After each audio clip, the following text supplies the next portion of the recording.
श्री शिवाय नमस्तुभ्यम। श्री गुरु शिव महापुराण की कथा जो कि सिरसा हरियाणा में चल रही है, आज द्वितीय दिवस की कथा समाप्त हो चुकी है। अगर आप किसी कारणवश कथा नहीं सुन पाए हो तो इस छोटे से वीडियो में कथा की महत्वपूर्ण जानकारी, उपयोगी पत्र आपको जानने को मिल जाएंगे और जो भी गुरु जी ने महत्वपूर्ण जानकारी दी है वो सब कुछ आपको इस वीडियो में पता चल जाएगी। तो चलिए चलते हैं कथा की तरफ। आज की कथा कुछ इस प्रकार से शुरू हुई कि गुरु जी ने कहा, इस धरती पर जब भी किसी साधु संत का जन्म होता है तो वह स्वयं के लिए नहीं होता, जगत कल्याण के लिए होता है, जगत हित के लिए होता है। जैसे कि तारा बाबा का जन्म हुआ तो वह शिवरात्रि के दिन हुआ था उनका जन्म, और जब उन्होंने अपने शरीर को त्यागा तो वह भी शिवरात्रि का दिन था और सारी जिंदगी वो अपनी शिव भक्ति में ही लगे रहे। फिर गुरुजी ने कहा कि जब कभी भी हम अच्छा होटल देखते हैं, अच्छा घर देखते हैं, कुछ भी अच्छा इंटीरियर देखते हैं तो हमारा मन करता है कि इसके अंदर जाएं और देखें यह कैसा है। उसी तरह से जब आपके भाव अच्छे होते हैं, आपका दिल साफ होता है, आपके हृदय अच्छा होता है तो महादेव भी अवश्य आपके हृदय में प्रवेश करते हुए भी अवश्य आते हैं। फिर गुरुजी ने कहा कि 12 ज्योतिर्लिंग के दर्शन का फल, चारों धाम के दर्शन का फल और पृथ्वी पर जितनी भी पवित्र नदियां उस सारी में स्नान करने का फल और सप्तपुरी के दर्शन करने का फल आपको प्राप्त होता है। अगर आप सिर पर चढ़ी हुई बेलपत्री उठाकर धोकर उसको चढ़ा देते हो तो इतनी सारी चीज़ों का फल आपको एक बार में ही प्राप्त हो जाता है।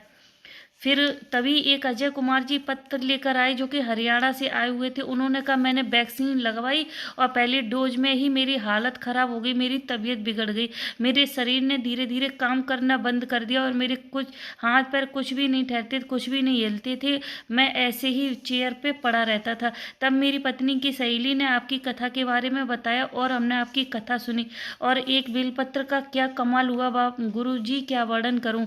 उन्होंने कहा कि मैं विदेश जाकर भी दिखाया था पर मुझे कोई भी आराम नहीं मिल रहा था और वहाँ के डॉक्टर भी हैरान हो गए कि यह सब हो कैसे गया है। फिर हमने बस आपकी एक बेलपत्र खाना चालू की और उसी से ही बाबा की कृपा से मैं बिल्कुल स्वस्थ हो गया और ठीक हो गया। तभी एक पत्र और कौशल्या जी लेकर आई। उन्होंने कहा कि 14 साल से मैं पुलिस में नौकरी कर रही थी, फिर मेरे पति का एक्सीडेंट हो गया। डॉक्टर ने कहा था कि यह कभी भी मतलब व्हील चेयर पर ही रहेंगे, कभी ठीक नहीं हो पाएंगे और इनका मस्तिष्क भी पूरी तरह से काम नहीं करेगा।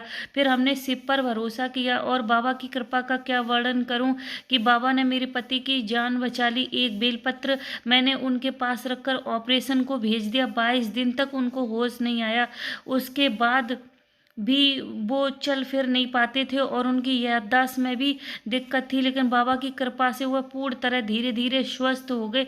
आज वो पूर्ण तरह से ठीक हैं। बाबा का धन्यवाद करने कथा पंडाल में आए हैं। गुरु जी ने कहा कि अगर तुम कभी भी काशी जा रहे हो, महाकाल के दर्शन करने जा रहे हो, वहाँ तुम्हें कोई चांदी की बेलपत्र दे दे, कहे कि तुम अपनी तिजोरी में रख लेना, इससे तुम्हारे घर में धन के भंडार भरे रहेंगे, तो आप कभी भी उसको नहीं लेना। आप कहना, हमें बस बाबा की चढ़ी हुई एक बेलपत्र दे दो, आपके घर में वो ही काम करेगी। गुरु जी ने कहा, किसी भी शास्त्र में, किसी भी पुराण में ऐसा वर्णन नहीं है कि आप सोने की या चांदी की बेलपत्र चढ़ा दो। आपको तो वृक्ष से ही एक बेलपत्र चढ़ा दो, अगर ना हो तो शिव मंदिर जाकर शिव मंदिर से ही बाबा की बेलपत्री उठाकर उन पर चढ़ा सकते हो और वो हम आपको बता ही चुके हैं कि आपको कितने पुण्य फल की प्राप्ति होती है अगर आप ऐसा करते हो। फिर गुरुजी ने सभी से एक नियम लेने को कहा। गुरुजी ने कहा, हर इंसान को जिंदगी में अपने एक नियम तो धारण करना ही चाहिए और वह नियम इस तरह से है कि अगर आप प्रदोष और शिवरात्रि को, गुरुजी ने कहा, शिव मंदिर में और अपने घर के दरवाजे के बाहर अगर दीप जलाते हो, एक सिर्फ मात्र दिया जलाते हो, तो उससे आपको जो भी धन से जुड़ी समस्याएं वह सारी दूर होती हैं। कितना भी कर्ज हो वह भी चूकता है और जो भी आप समस्या में घिरे हो, बाबा आपका हाथ पकड़ के आपको समस्या से बाहर अवश्य निकालते। अगर आप किसी कारणवश से मंदिर नहीं जा पा रहे हो तो आप अपने घर के बाहर अवश्य दीपक जलाएं। यह आपको हर महीने में शिवरात्रि आती है और हर महीने में 2 प्रदोष आती है। गुरुजी ने कहा 2 से 4 प्रदोष आप करोगे या 2 से 3 प्रदोष शिवरात्रि आप करोगे, उसमें ही आपको पता चल जाएगा, आपको असर दिखेगा।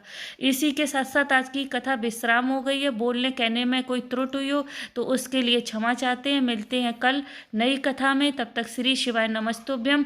हर हर महादेव। शिव पर एक लोटा जल अवश्य समर्पित करते रहिए। यह हम गंगा स्नान के लिए गए थे अभी 24 तारीख को पूर्णिमा पे, तो हमने कहा लाओ आप लोगों के साथ भी वीडियो शेयर करें, तो वो हमने आप लोगों के साथ किया है। वीडियो और भी बड़ा है, वो नेक्स्ट पार्ट में। धन्यवाद।